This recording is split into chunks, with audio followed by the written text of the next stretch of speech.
A very good afternoon, everybody. Dear Dr. Helen, Dr. Sujata, and the management of Sathya Sai College of Nursing. I thank all the participants for having joined here today for this faculty development workshop. I thank everyone of you for inviting me to be here today for this excellent topic, which is publishing in high index journals. I really thank Dr. Helen Shaji for her continuous effort in trying to make the faculty be aware of the importance of publishing in high index journals, which is very much needed. Because I'm going to share my failure story, then success story. So I feel that this will motivate you how to increase your research visibility. So with this, I'm just going to start my presentation.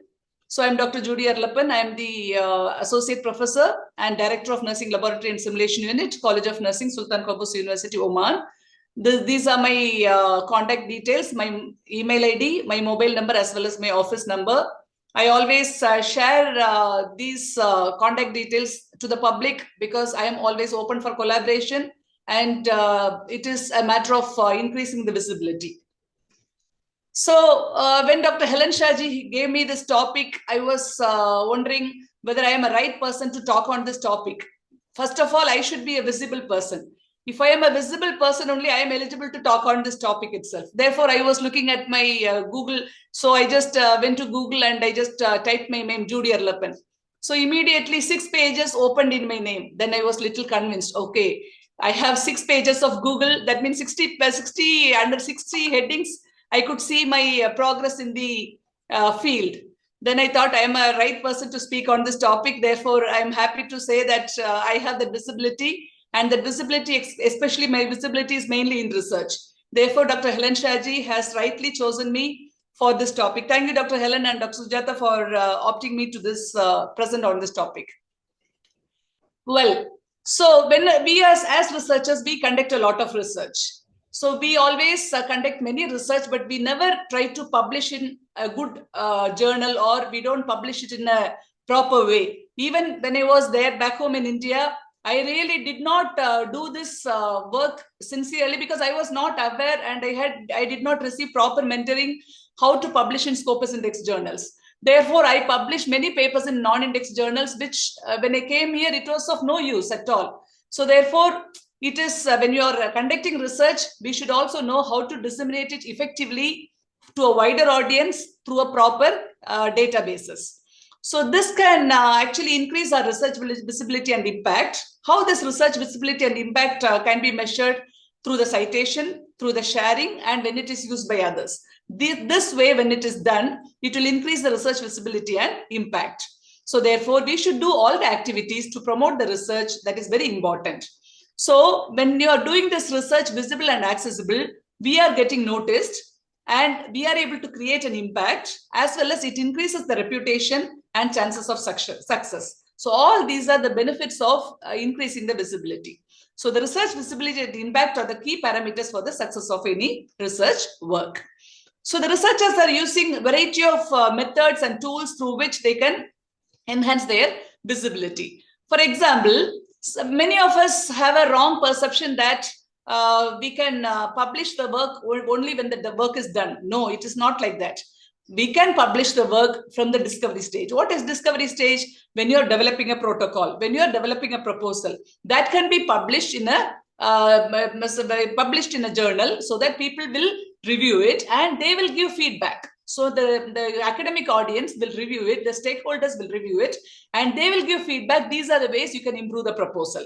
So through that, we will learn from them how to improve our proposal. So therefore, the publications can start from the discovery stage, for example, a RCT protocol or a proposal itself. And through the process of analysis and writing process, when you're completing a pilot study, that can be published. So people might wonder, whether we can publish the pilot study results. Yes, we can publish the pilot study results. Even I have published the pilot study results only with 15 samples. Because when they are mentioning in the title that it is a pilot study, even with 10 sample or even with 15 sample, the journals will accept the publication. Because They wanted to ensure, because this pilot study is helping you to go to the main study. Therefore, it is always ideal to publish your pilot study results when you're doing a PhD or anything, any other research as well. So therefore, these are the way, and when you are completing the whole project also, you can publish. So different phases, you can publish your work. So therefore, by publishing in high impact journals, by using social media and by attending the conferences, and when you're sharing the research in the open access repositories, and when you're collaborating with other researchers, you are increasing your research impact and visibility, and you're promoting the quality of healthcare services. So before going in detail in the topic, I would like to share my experience in publication. I have two faces. If you could see these pictures, you can see two sides of my faces. One is a happy face, one is a sad face, because I have both the part in my life. What happened when I was back home in India, I published 60 manuscripts in non-index journal. What a stupid, I was a very stupid lady when I was there, because I was not aware that I should not publish in non-index journals. I was not aware. I wasted my time, energy, material, money, everything by publishing 60 manuscripts in non-Scopus journal, non-index journals until 2015. So when I came to Sultan Qaboos University, my dean asked me, Judie, why you have published 60 manuscripts? Why you didn't publish even one manuscript in a Scopus index journal? That is the time I realized what is Scopus and why it is important that we have to go for a Scopus index publication.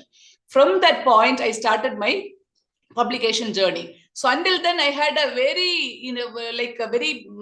very low level understanding about publication. However, after coming here, I started learning from each other, and I really, I had many failures. Say, for example, when I published my first Scopus paper as an independent research, 13 times the paper got rejected. So 13 times the paper got rejected, and finally it got accepted. If you see that citation now, that rejected paper has more citation. Why? Because whenever it is getting rejected more and more, we will get more and more comments from each reviewer. Whenever we are getting the comments from the reviewer, we have to improve the paper. And when the paper will become finally a very good paper, and when it is getting published, you will have lots of citation. So this rejection itself was a learning experience for me. Therefore, I started understanding rejection is a learning process. So therefore, don't get demotivated or don't feel dejected that when there is a rejection from Scopus Index journal. Now, I am happy to say that from 2000, after joining here, I published 94 manuscripts in Scopus and Web of Science Index journals with my co-authors since 2006 until today. And I am top cited in our college with 2684 citations, and with my H index is 20, I index is 34, and I am standing 75th place in Sultan Qaboos University. But in our college, I am standing on the first place. So this is how I really progressed in the last 8 years in my publication journey. It is not easy. It requires lots of hard work, and I underwent lots of failure, challenges. However, I had a determination that I should really progress well in this publication process. Therefore, I could prove it. So everything happened only through experience. So I would like to say to the audience here, failure can turn into success solely because that you are trying again repeatedly. You should try again repeatedly and do not fear of failure. So coming to an important thing, we have to build our brand. Now I am Judie. So Judie Arlapan means I should know that I have to have my brand. So say, for example, imagine that this picture is mine. That means I have to have my own identity, because when I have my own identity only, I can say that I am a branded person. Similarly, for example, when you wanted to build your brand, you should have your own identity, you should have your own attributes, and you should have your own values, as well as you should know the marketing strategy, communication strategy. When you do all this, you will be standing unique and you will be building your brand. So that is what is very important in the process of publication journey as well. So as a researcher, hard work does not stop only with your article getting published, but you should know how to promote your research, because when you're getting published, don't stop with that. Try to self-promote your research, because how you will self-promote your research? People should know that you are a researcher. So when if the people have to know that you are a researcher, you have to increase your visibility. So therefore, it requires a lot of effort, and you may have to face lots of challenges. So therefore, when you are trying to increase your visibility, definitely you will have more future collaboration opportunities, and it will increase the citation, and you will find more people find your work, as well as they will start building on from your work. For example, after coming here, since the last 3-4 years, I started collaborating with international researchers because I always have a fear that how I can collaborate with a person from the US, how I can collaborate from a person from Canada. So I used to question myself whether I am a capable person to collaborate with the international researchers. Then I thought, why I should have the fear? Let me try.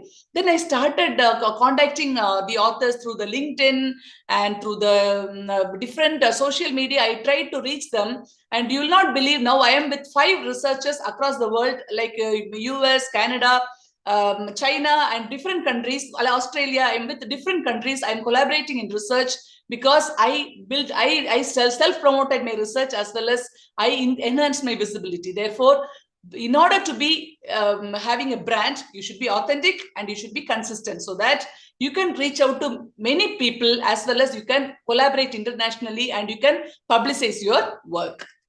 So who are you? People should know who are you, because whenever it is possible, in all the places where, when it is a print media or online places, please include your biography. People should know who are you. So it can be a short biography. It should be maybe 1 to 2 lines, and it can be a longer biography with 1 to 2 paragraphs. So wherever possible, you try to put your biography so that people will know who you are. And put a face to your face, because many people write only their name. They don't put their picture in the place. For example, if I have a Google Scholar account, or if I have a LinkedIn account, whatever it may be, I should have a face in the place, so that people will understand, okay, so she is Judie, so that she is Judie, and they will try to link us with our face as well as the name. Therefore, having the face along with the name, it is very much important to show your visibility in research. And building your LinkedIn online presence, because especially LinkedIn profile, everybody, we should create a LinkedIn profile, because we can share our education, we can share the research background and updates, everything in the LinkedIn profile. And we can find opportunities, and we can also connect and engage with peers in the field. So we can share our research findings through LinkedIn. So when you are sharing your research findings in the LinkedIn, you will get collaborators, because in LinkedIn, mostly educated people will be there in the LinkedIn. So your people, when they have similar interest, what they will do, they will start requesting you for collaboration. So I got many collaborations through LinkedIn. So you can also share your success stories in research, so that people will get attracted to you and they will start collaborating with you in research. So this way you can increase your visibility. And you also can share your research in the social media platforms. For example, Twitter, Facebook, blogs, and Instagram. I regularly share my research in the Facebook, and I have not started the blogs yet, but I am really motivated. I thought after this presentation, I should write my own blogs. So I have Instagram account, Twitter account, Facebook account, but I haven't started the blogs. Then I thought this is the right chance for me to start a blog. I should start, because I thought I have three important areas of my specialization. I am good in simulation. I think I can do more about research, as well as my specialty is pediatric hematology and oncology. I thought I can write blogs about my experiences and things like that in the blog. So this is a chance for us to attract more collaborators. When we write blogs, people will collaborate with us. People will clarify their doubts, things like that. It will be very useful. So I just shared one of the podcasts which I got from Instagram account.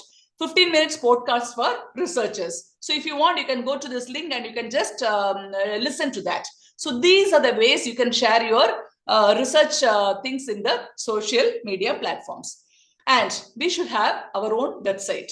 I have not done it yet. I am planning to do it, because really this presentation has given me lots of ideas to promote myself. Though I did something, but I still have lots of ideas to promote myself through having a own website. So we also can actively engage in research networking communities like ResearchGate, because in ResearchGate, you can add your publications, you can connect with your colleagues, you can collaborate, and you can get involved in question and answer session, and you can search for jobs, because this platform is assigning score to the members, and we can know the number of publication, and people having similar research interest will get attached to us through the ResearchGate. This is another platform through which you can get engaged in research networking communities. For example, this is my ResearchGate account, and my citation, my number of citation I have, number of papers I have, all this is automatically getting linked in the ResearchGate account. And the next way is engaging with the media. because we can share our research findings in the newspapers, radio and TV as well. Because we should understand, when you are publishing in high index journals, only the academic people can read it.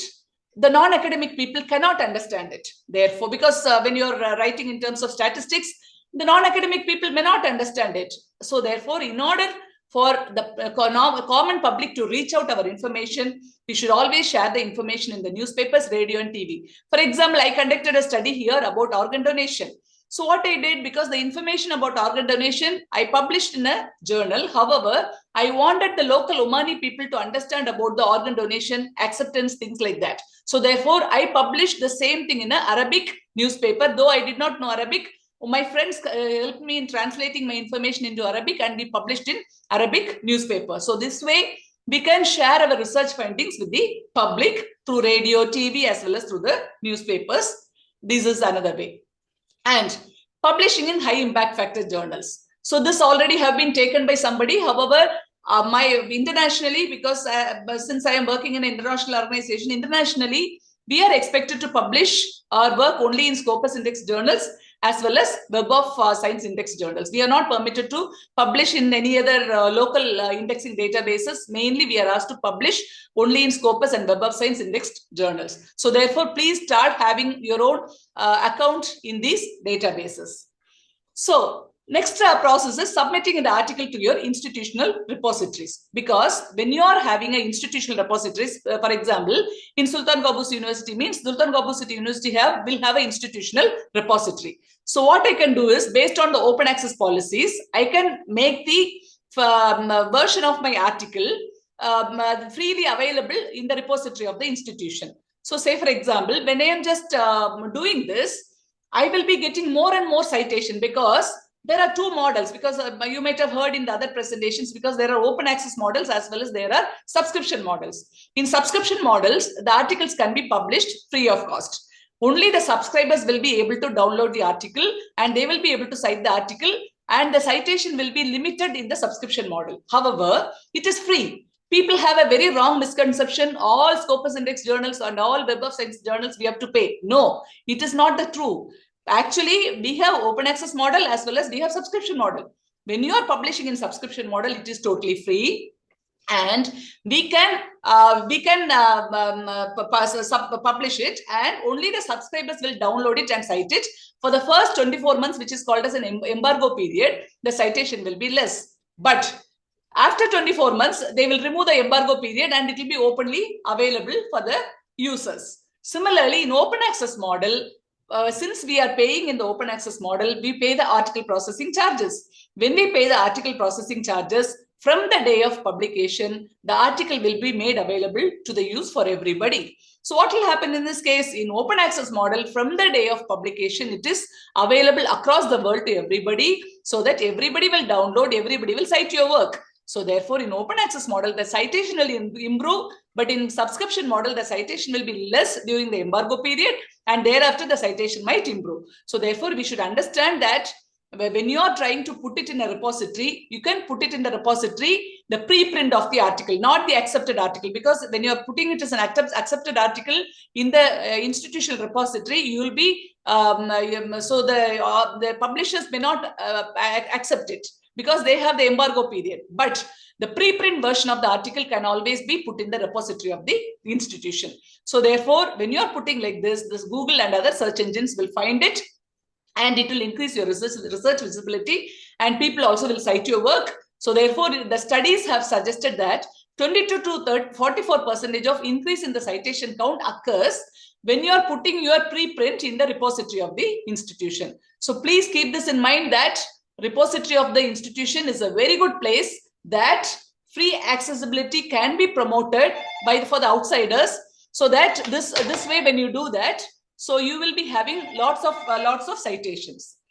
So coming to there is an example for repository findings. Say, for example, this is a institutional repository, which I really took it for your reference. So in this particular institutional repository, you can see two kind of versions: final accepted manuscript and published version. Because published version, only it is available for the journal subscribers. But the final accepted manuscript or preprint can be uploaded in the institutional repository so that you will not have any problem. So this way we can put it in the institutional repository. So say for example, when you can put, so in case if you have some gold open access articles, that means open access articles are freely downloadable from the date of publication. You can put that into your institutional repository. You can put the preprint and you can put the accepted manuscripts immediately for internal use and for private sharing. And you can put the accepted manuscripts publicly after the embargo period. And we can also share the metadata. And this is the way we can use the institutional repository, but not the subscription model article. Because if you are publishing in subscription model article, you should be very careful in case if you are going to share it in the institutional repository, you will have issues. So therefore, you should be very careful about sharing the research in the institutional repository. So we can also share the research materials publicly. How we can share the research materials publicly? There are many articles, because it is, don't think that only the PDF article of the PDF article can alone be shared. No, it is not that way. Even data sets can be publicly available too. Say for example, there are platforms like Figshare and Zenodo. Here, these are the two platforms in which you can share the data very safely and securely, because you have to log in. You have to create your account and you have to document. You can upload your documents in the these two databases. So what will happen? Automatically, it will be assigning digital object identifier, and you will be getting a credit as well as you will be getting citations through this also. So these are the two platforms in which you can share your published research article. So this is the way we have to do in Zenodo. We have to upload, we have to describe about the article, and we have to publish the article to through the Zenodo database. Then we have to contribute to the open access journals. What are open access journal? I already mentioned about open access journal, which is free of cost. So which we have to pay, but it is downloadable from the time of time of publication. So open access articles are more likely to be cited. Why? Because it is downloadable from the date of publication. So these many people have a they think since it is payable, we don't have to publish in Scopus Index Journal because we have to pay. So therefore, this will stop the faculty and researchers from stop publishing in open access journals. So therefore, the recommendation here is, as much as possible, if the institution can support the faculty in publishing the open access journals, this will be a credit for the faculty, the researchers, as well as for the institution, because when you have more and more publication in the open access journals, the visibility of the university will also become more. So that the university should think about their visibility, because their brand image will become more when their faculty and when their researchers are publishing more. So that is the way the institution should really help the faculty in paying the open access charges. For example, in our university, we get payment for our Q1 journal publication. If I am publishing in Q1 journal, I will get the full reimbursement. If 6 months back I published an article in a Q1 journal, actually it is 1.5 lakhs Indian money. So I paid using my credit card. However, my university, when I submitted the receipt of it, my university reimbursed the money because I published in a Q1 journal. So this is the way the universities should support the faculty. So because these open access journals are free, immediate, and it produces research articles, it is available online and it can be reused by the other researchers. So there are many other way of depositing in the subject-specific repository, because specific subjects, subject-specifically repositories are available. We can submit the preprint or accepted manuscript in a subject-specific open access repository like this one, like PNC, PubMed Central, which mainly keeps the biomedical and life sciences journal literature, and SSRN, which is called the Social Science Research Network, which is devoted exclusively for social science research. And you also can store it in CogPrints, which is storing information about psychology, neuroscience, linguistics, computer science, philosophy, biology, medicine, anthropology kind of literature can be self-archived in this subject-specific repository. And if you wanted to know more about the repository, you can go to OpenDOAR, Directory of Open Access Repositories, and you can get additional information. So now people should understand about the versions of the manuscript which can be put in the repository. There are 3 versions of the manuscripts: the submitted version or preprint, accepted manuscript or postprint, Published version or version of record. These are the names you should keep it in the mind. Submitted version is called as preprint because it is before the print.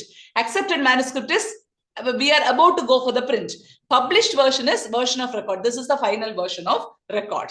So in the submitted manuscript or preprint, it is prior to the peer review. So usually most of the publishers allow sharing this version in the repository. Then accepted manuscript or postprint, again, it is after the peer review without formatting of the publishers. So in this version also, the publishers usually allow open access repositories. We can submit it in the open access repositories through an embargo period. So minimum usually 6 to 24 months after publication is considered as an embargo period. The embargo period varies from publishers to publishers. So you should always check the publication policy of the journal. And the last one is known as published version or version of record. It is the final published version with all the publishers formatting.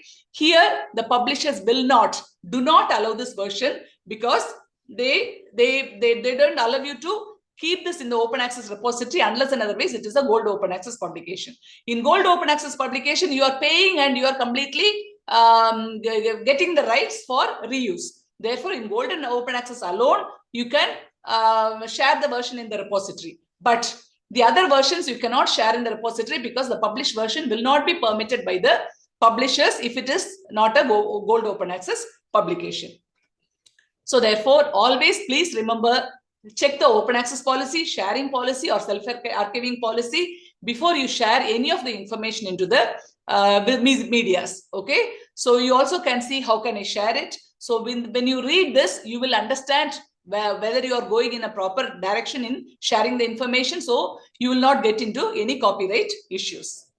So this is the way the published version and accepted version looks like. The accepted manuscript looks like this, and the published version looks with the name of the author, the corresponding author details, the citation details, the publisher's details. Everything will be completely available in the publisher's version or version of record. So these are other strategies how you can enhance your visibility, like you can launch a blog or you can have a YouTube channel. So I haven't started both. I am planning to start both because I really wanted to do that. So we can create a blog as well as you can create a YouTube channel. You can share your personal notes on your research, key findings and behind the scene stories. What happened in the during the process of research, you can share that. It will be useful for the younger researchers, as well as you can share your research highlights in the LinkedIn, Twitter, and Facebook. And there is something called as Ask Me Anything. If you go to the Google and if you write Ask Me Anything, which is by Reddit, you can create a question. You can ask, you can post this to the public and you can ask them, say for example, I am having expertise in simulation, means I can tell ask me anything in simulation based nursing education. So what I have to do is I have to wait for the people to send the questions. So they will be sending the questions to me and I will be prepared with the answers and I will call for a Zoom meeting and I will share my answers to the people, whoever has asked me questions, and it will be an open platform so that people can understand anything about simulation. So this is a way, this Ask Me Anything by Reddit is very much useful and you can try this strategy. And also you can act as a guest, expert guest on podcast and webinars also. So you can speak in the podcast and webinars and you can reach out to people.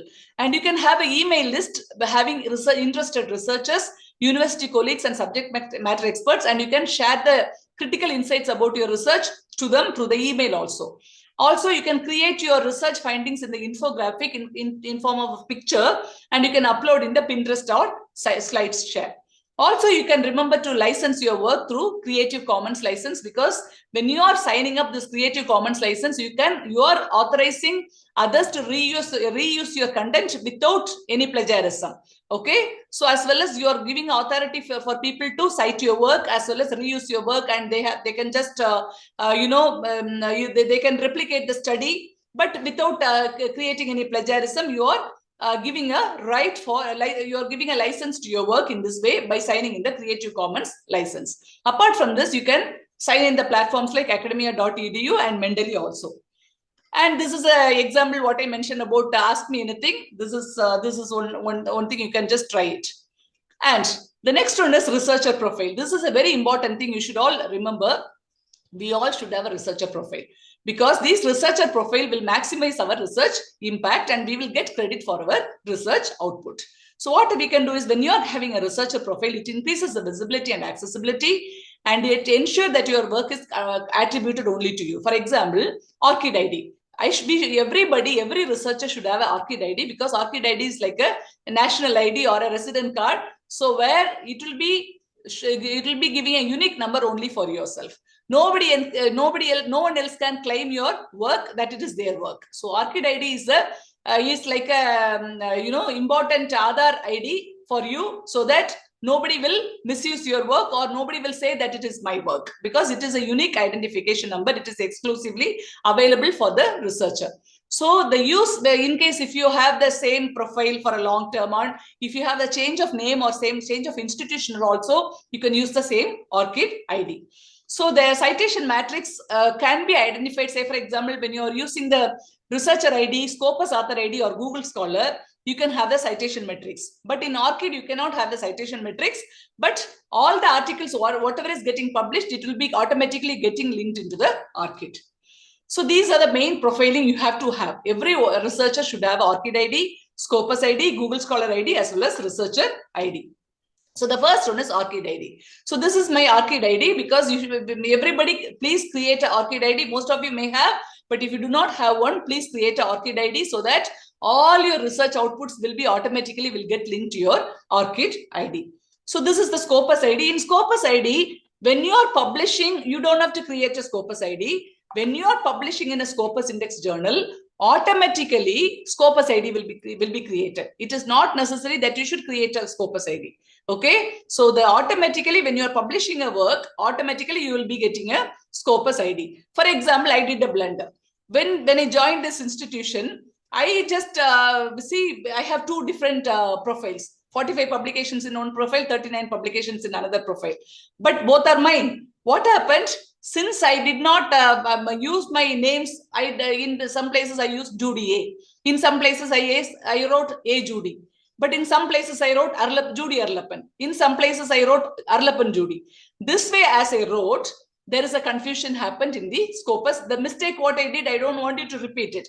Therefore, from the beginning, when you are publishing in Scopus Index Journal, write your full name. Judie Arlapan means full name should be written in your publication. Don't write short names. When you're writing short names like Judie A, like that, it will create confusion and it will have lots of mismatch. Therefore, please do not write your name in short. Write your name in full with your family name. That is the best method of doing Scopus, the publication itself. The third one is Web of Science. This is the Web of Science ID. So I created a Web of Science ID, and the articles, whichever is indexed in Web of Science, automatically it is going to the Web of Science database. And this is Google Scholar. Google Scholar is little liberal. So it cites all the,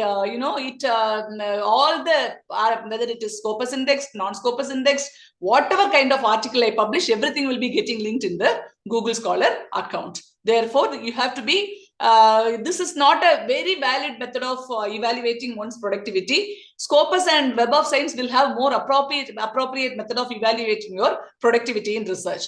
But Google Scholar citation is okay. But it will have both indexed and non-indexed publications, which will get attached to this Google Scholar. So therefore, the tool is, this profiling tool is very much important, because it shows your own individuality. So, and if you see the author metrics, you will get the author metrics in Scopus Author ID, Researcher ID, and Google Scholar, but you will not get the author metrics in the ORCID ID. So therefore, my recommendation is, please register an ORCID ID and integrate it with the Scopus Author ID. Then you can go for the Researcher ID. After integration, all your publications will be added to your ORCID profile. So these are the recommended workflow. How we have to go with the recommended workflow in creating the author profile. First of all, clean up the Scopus author profile. Now I have two author profile. What I should do? I should be asking them to merge both my profiles into a single profile. So in that situation, I am clearing up my author profile. Then I have to register in the ORCID.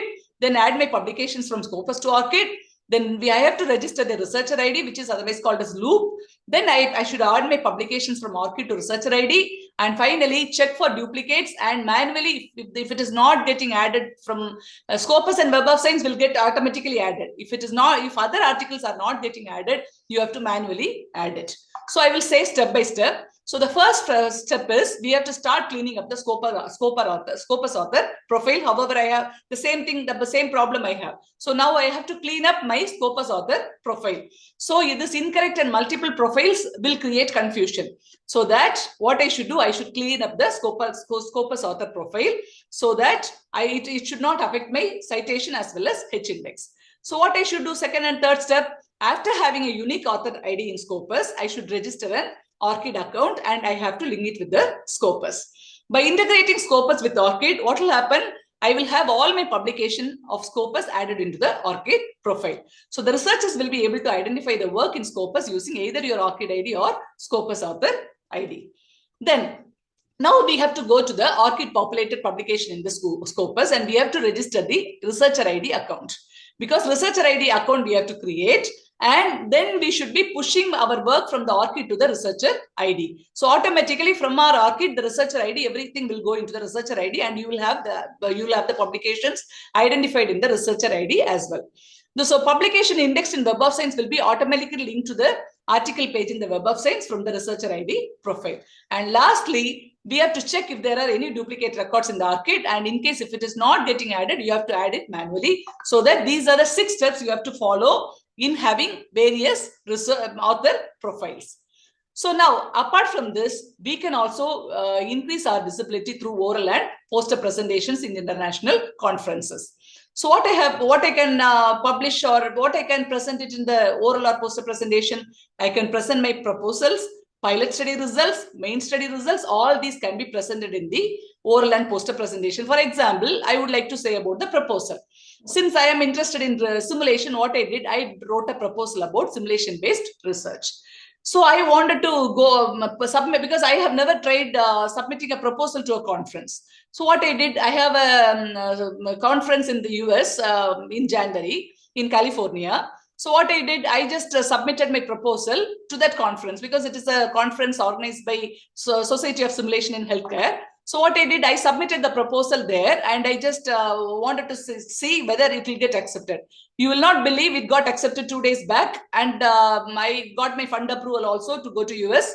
So then I thought, okay, this is the right chance for me to present my proposal. And when I present my proposal, I may get feedback from the simulation experts. So in that way, I am increasing my research visibility. Similarly, I am increasing my collaboration with the international researchers. So this is the way it will be helpful in increasing your visibility. And you can share your pilot study results, main study results, all this can be presented. And first of all, you should evaluate the event website, whether it is a proper website or not. And we should also verify whether the sponsors are correct, because some fake for sponsors they will try to put. In case if you find that it is appropriate sponsors, and if the event website is a standard one, you can go ahead and do the oral and poster presentation. You should not get prey to the fake conferences. So these are the simple 5 steps to identify the predatory conference. There will be spelling and grammatical errors, and they will use the language to flatter the people. And they will be using imprecise greetings like dear doctor, professor, like that. And they will oversell the conference location. They'll say, this is a very tourist information. This is a tourist location. You can come and enjoy your stay here, things like that. That is promoting the tourism, but not the actual, they are fake conference organization. And they boast a global or international outreach. So you have to be very careful in selecting appropriate international conference in presenting your work. So this is an example of INACSL. It is a standard organization, because in the International Nursing Association for Clinical Simulation in Nursing is a standard organization, branded organization, so that you can trust and you can go for these conferences. So this is an example which is a branded conference. So now coming to the research impact. What is the research impact? Because research, now so far we have seen various strategies about visibility. Now let us see what is research impact. Research impact is something, the effect of research which is having an effect on the economy, society and the culture. So it is challenging to measure the impact actually comprehensively. It is very difficult to assess the impact. So with the citation metrics and how the results have influenced the citation, with that we can measure the impact. So the citation metrics can be assessed with the article impact, journal impact and the author's impact. What is article impact? The impact of the article level is called as article impact. So the number of times the paper is cited by others is called as article impact. What is journal impact? the average number of articles published and the number of citations that article received in the journal is called as journal impact. Usually this journal impact can be measured with the journal citation reports, which is published every year. And the last one is author's impact, which can be measured by the number of publications of the author and the number of times the publications are being cited by other researchers are said to be author's impact. So the first one, the next, other than that, we can see our impact through the H index also. So the citations and citation count and H index will be a best method to identify that the person, how the person is active in research and how the person is really giving impact in the research. That can be assessed through this H index as well as citation count, especially with the Web of Science citation as well as Scopus citation. In our university, they have kept a rule that if I have 6 and above citation, 6 and above H index in Web of Science and Scopus, I am eligible to apply for promotion. If I have H index and H index less than 6 in Web of Science and Scopus, I am not eligible to apply for promotion itself. Similarly, in Google Scholar, I should have the citation of more than H index of more than 10 so that I can apply for promotion. So this is our university norm. So similarly, we have something called as alternative metrics or altmetrics. So here we can get we can really share our information through online sharing, mentions, views, and downloads. Say, for example, we can share our work in the social media such as Twitter, Facebook, Google, blog posts, and social bookmarks. All these gives the alternative metrics or altmetrics. So the first one, as I mentioned, the article impact can be assessed with the number of times it is cited. So you can refer to the term time cited or cited by in different platforms. So we should be very careful with this time cited. Why? Because it may vary across platforms. Say, for example, in my Scopus profile, I may have a different citation count. In the Web of Science profile, I may have a different citation count. In my Google Scholar profile, I may have a different citation and H index count. So therefore, I have to really, if I have to understand the real picture of my citation status, I should look into all the author profiles. So when I look into all the author profiles only, I can understand how Judie is good in Web of Science article publication, how she is good in Scopus publication. So this is the way they will assess our quality by article impact. So this is, as I mentioned, Web of Science, you can check it in the number of times cited. In Scopus, you can see in the cited by, you can do a document search and you can see by, cited by. In Google Scholar, you can see also in the cited by, you can view that. And in IEEE, you can explore the digital library and you can see the number of papers. With that, you can identify that. And China academic journals, you can identify the number of citations from this particular database also.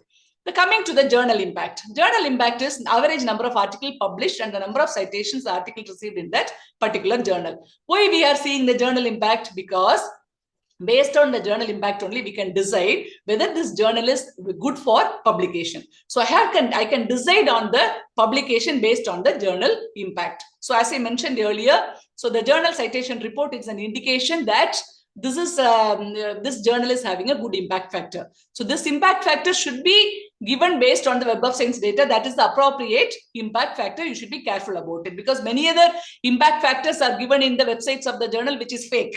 Please do not believe that. Only the Web of Science and Scopus metric evaluation is the right evaluation. So therefore, you go to the Scopus metrics or Web of Science metrics so that you can evaluate it properly and you can submit it in those journals. In Google Scholar, the metrics is measured with the H index of the journal over the past 5 years and it uses the data collected from the Google Scholar. And coming to the author impact. Author impact can be assessed in a variety of ways like document counts. So the number of publication an author has authored. For example, Judie has published 94 papers in Scopus journal, means that is my document counts. Citation count, number of times the author's publications are being cited by the other researchers. I can go to the Web of Science or Scopus or Google Scholar, depending upon the necessity of the organization. You can check because as I mentioned, in our university, they see the Web of Science and Scopus as the first, then only they will look into the Google Scholar. So we have to look into the citation counts. Then we have to see the H index. H index shows the productivity and impact of the published work of an author or researcher.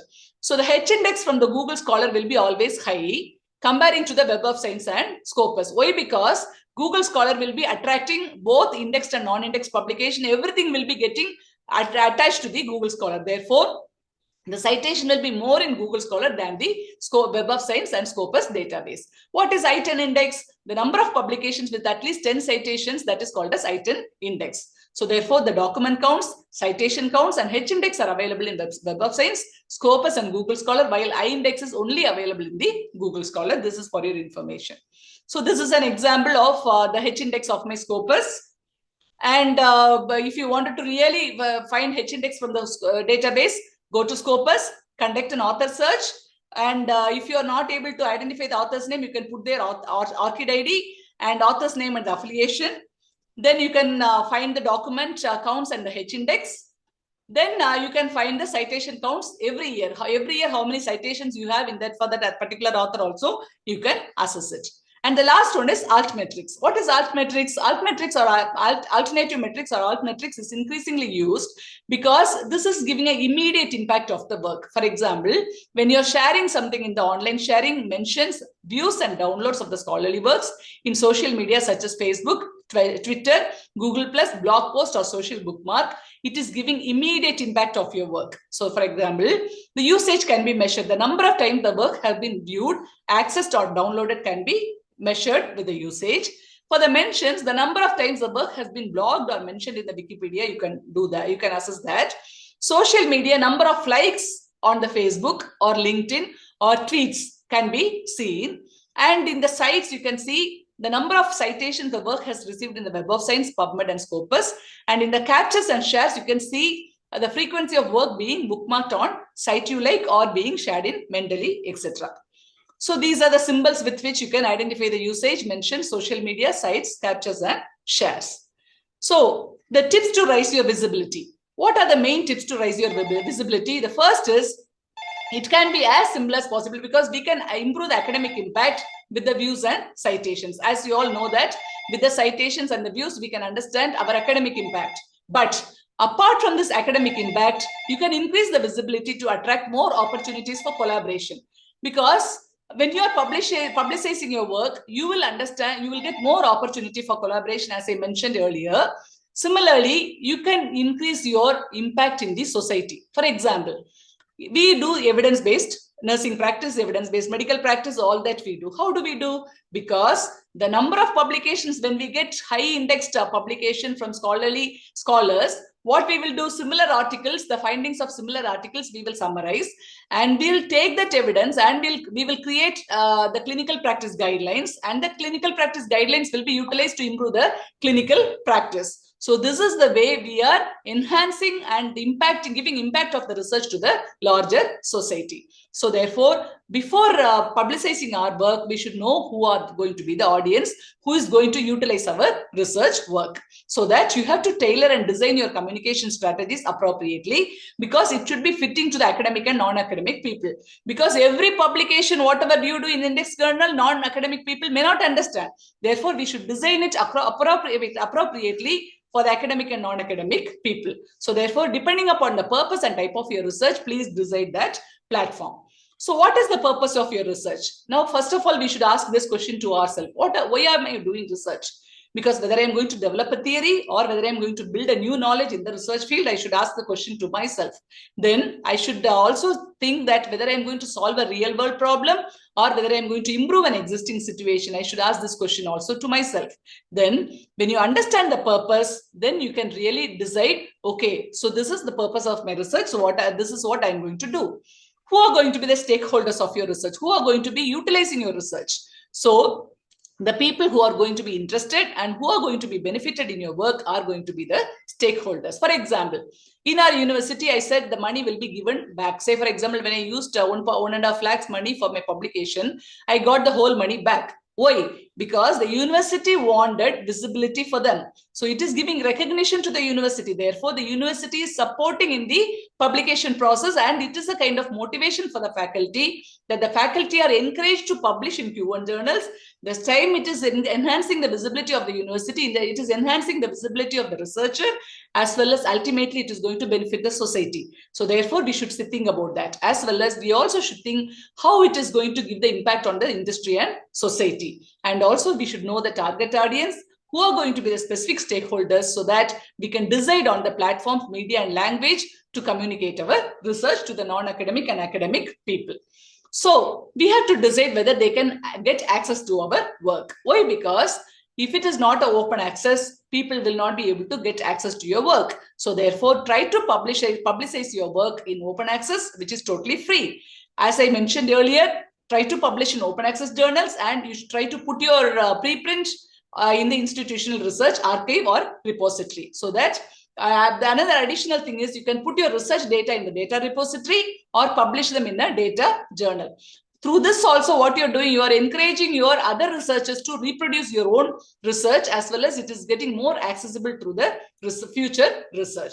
Similarly, we can also publicize our work in open licensed teaching and learning resources, and this way also we can publicize our work to outside society.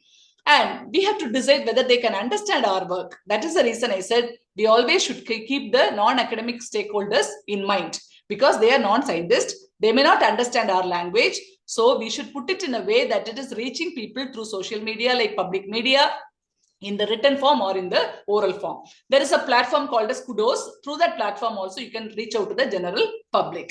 So there is another thing called as impact case studies, where if you read it, really it is very interesting, because I was reading it when I was preparing for this presentation. It is giving a direct, it is a research finding, but it is giving the information in direct languages for both academic and non-academic stakeholders. It is very simple to understand, but at the same time, it is written by the original researcher, and it is easy to understand also. So this impact case studies are available in many platforms. These are some examples of impact case studies. You can go to these impact case study websites, and you can refer to the information which is more easily understandable. So these are some examples of impact case studies. This is for some examples about blood tests for lung cancer. And when I was reading it, I understood we can identify the presence of lung cancer with the blood test itself. It is given in a very simple language by University of Cambridge, and it is easy for people to understand. So how can they discover your work? So we have to have appropriate titles and keywords. We always say we should never have titles in a question form. If you put the title in a question form, it is like a doubtful title. So therefore, the title should be very short and brief. At the same time, it should be catching the keywords. So it should be in the appropriate keywords and appropriate titles, so that people can easily discover our work. So there are many other suggestions which is given by Wiley, Elsevier and Springer also. You can go through that. So with this, I am just completing my presentation. If you have any doubts, feel free to ask. Thank you for your patient listening. Thank you for the opportunity to present my work.